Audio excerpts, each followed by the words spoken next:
परमाराध्य सद्गुरु महाराज के प्रवचन का पाठ महर्षि में ही सत्संग सुधा सागर से प्रवचन संख्या 263। मन की संभाल भक्ति में परम आवश्यक है।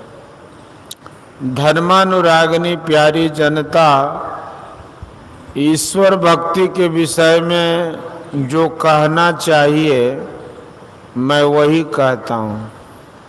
इस विषय के पहले ईश्वर स्वरूप का निर्णय चाहिए।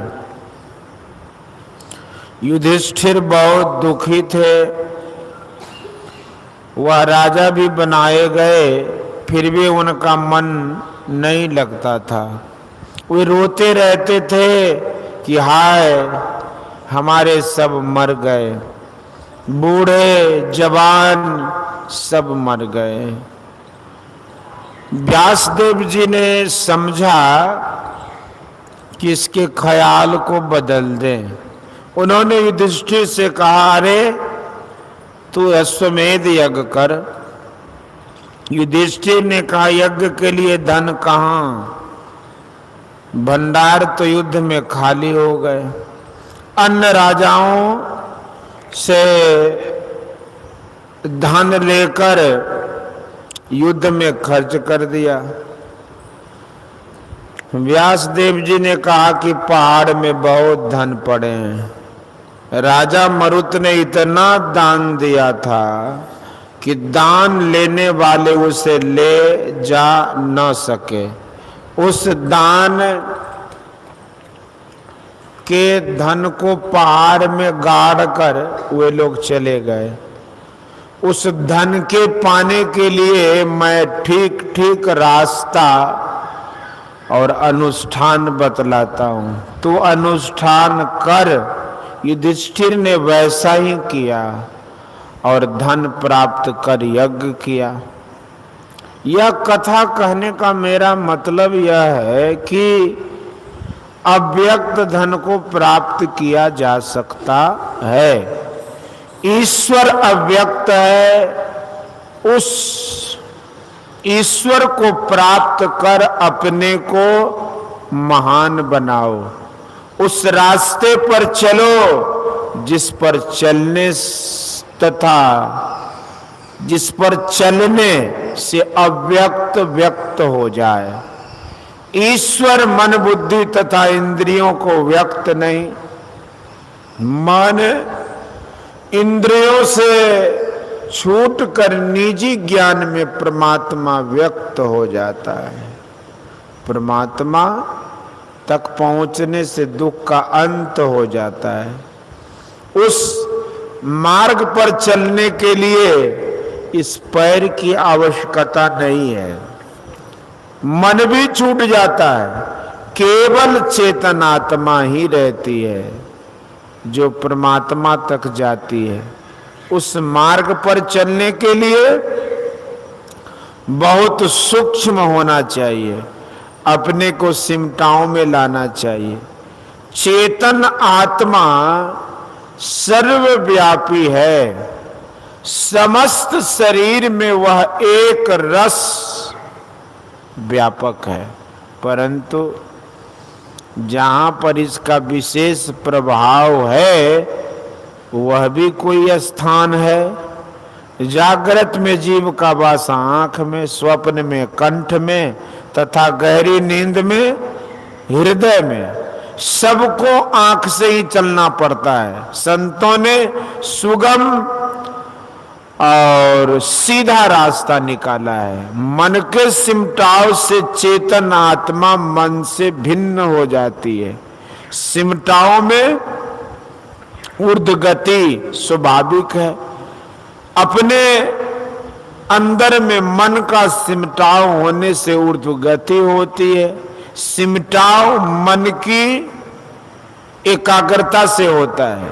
भक्त लोग मन को एकाग्र करेंगे तो मोटे पदार्थ से मन को समेटेंगे। जप एकाग्र मन से जपो।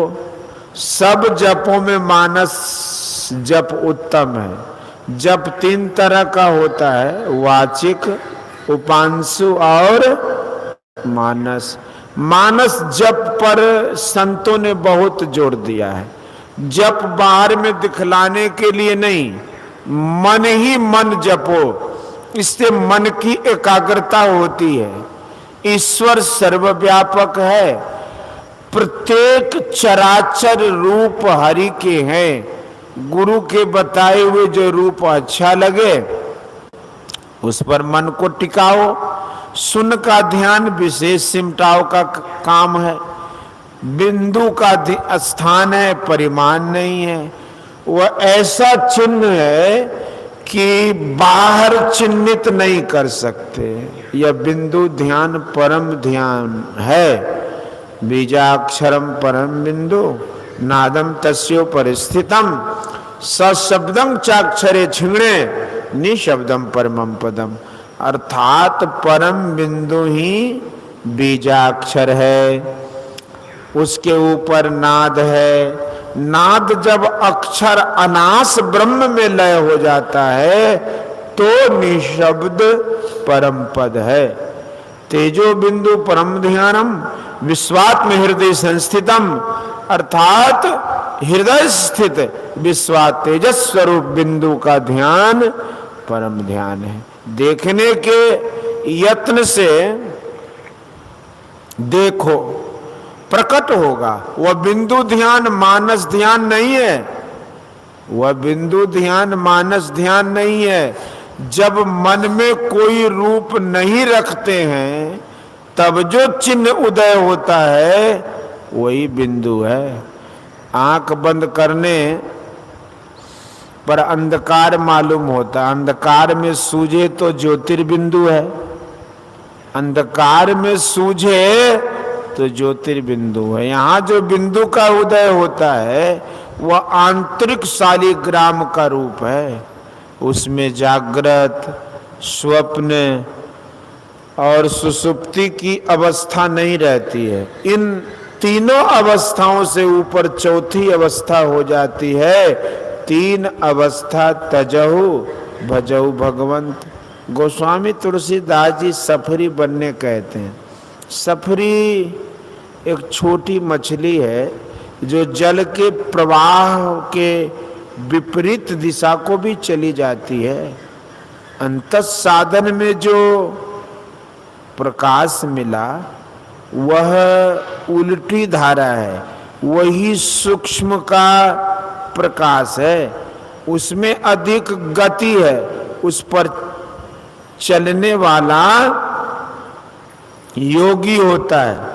योगी अपने अंदर में सारे विश्व को देखता है, अनेक रूप को देखकर एक में रहता है। जो अनेक रूप का आधार है उसको भी देखना है। अनेक रूप का आधार परमात्मा है। भक्ति, ज्ञान और योग तीनों संग संग होने चाहिए। सत्संग के द्वारा यही प्रचार करते हैं। उसमें न ज्ञान को छोड़ते हैं, न भक्ति को, न योग को। ईश्वर की ओर चलने वाले के वास्ते चाहिए अंतःसाधन। दृष्टि योग में दृश्य तक रह जाता है। शब्द में उद्गम की ओर खींचने की शक्ति है। शब्द का साधन करते करते शब्दातीत पद को प्राप्त होंगे। ईश्वर प्राप्ति के वास्ते इसी तरह की भक्ति करनी चाहिए। तुरीय अवस्था में भजन करो तो संशय निर्मूल होकर नष्ट हो जाएगा। भक्ति मार्ग यहाँ तक पहुँचाता है। मन की संभाल भक्ति में परम आवश्यक है। सत्संग में बाहरी बातों को छोड़कर बैठो और एकाग्र होकर सुनो। गुरु सेवा बेमन से मत करो। बेमन की सेवा गुरु मंजूर नहीं करेंगे। खूब मन को संभाल कर जप करो, दूसरे ख्याल को हटाते जाओ। इसमें मन की संभाल ही संभाल है। केवल विचार से क्षणिक काल के लिए दमशील होता है। मन चलायमान है, मन की धारें इंद्रियों तक है। यदि मन की धारें इंद्रियों के साथ नहीं रहे तो मन विषयी नहीं होता। इसको अंतर्मुख करो तो विषय छूट जाता है। अंतर्मुख होने से इंद्रियों का संग छूटता है। किसी बाहरी विषय में आसक्ति नहीं रहती। अंतर्मुख होने से बाहर के ज्ञान से जाते रहेंगे। आंख से अगर आप ऊपर उठेंगे तो स्थूल जगत छूट जाएगा। आंख से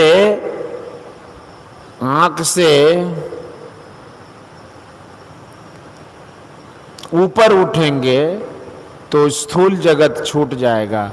अंतर्मुख होने से चैन होती है, अंदर के प्रकाश में रस मिलता है, बाहर का विषय फीका हुआ, इंद्रिय का दमन हुआ, निर्विषय की ओर चलना, परमात्मा की ओर चलना है। जो निर्विषय की ओर चला वो ईश्वर का भक्त है। दम के बाद शम का साधन है। सम कहते हैं मनोनिरोध को। मनोनिरोध के बिना शम नहीं होता। नादानुसंधान में शम का साधन होता है। दम और शम योग का साधन है। थोड़े थोड़े अभ्यास में आगे बढ़ते जाओ। दुष्ट बुद्धि को छोड़ना चाहिए, दुष्ट बुद्धि को छोड़ना चाहिए। झूठ, चोरी, नशा, हिंसा और व्यभिचार, पांचों पापों से बचकर रहना चाहिए। बोलिए श्री सद्गुरु महाराज की। यह प्रवचन उत्तर प्रदेश राज्यांतर्गत तरिया सुजान देवरिया में अखिल भारतीय संत मत सत्संग का 59वां वार्षिक महाधिवेशन दिनांक 3/4/1967 ईस्वी के अपराह्नकालीन सत्संग में हुआ था। बोलिए श्री सद्गुरु महाराज की जय।